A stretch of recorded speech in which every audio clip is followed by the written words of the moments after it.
In the heart of every process, every system, every method of operation, there lies a constraint, an invisible chain, if you will, holding back the potential of your entire operation. Today, we delve into the theory of constraints, a potent methodology that could be the key to unlocking that potential. The theory of constraints, or TOC, emerged from the brilliant mind of Dr. Eliyahu Goldratt, introduced to the world through his 1984 novel, The Goal.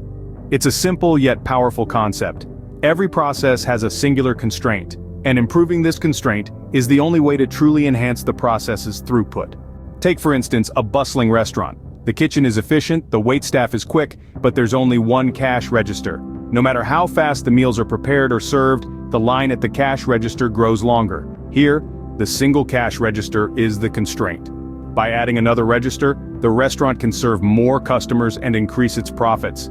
Or consider a tech company with a brilliant development team that churns out innovative products. However, their marketing team is small and struggles to keep up with the pace of the developers. Here, the marketing team is the constraint. By expanding and strengthening the marketing team, the company can ensure their innovative products reach a wider audience, leading to higher sales and profits. In essence, the theory of constraints is laser-focused. It doesn't scatter its efforts on multiple fronts. Instead, it zeroes in on the single, most crucial limiting factor and systematically improves it until it no longer hinders progress. This theory is not just about identifying problems, but about finding solutions. It poses three critical questions to guide this process: what to change to, and how to cause the change.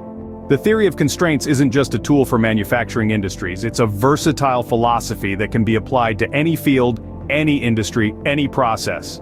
It's about finding the weakest link, strengthening it, and then moving on to the next one. It's a continuous journey of improvement and progress.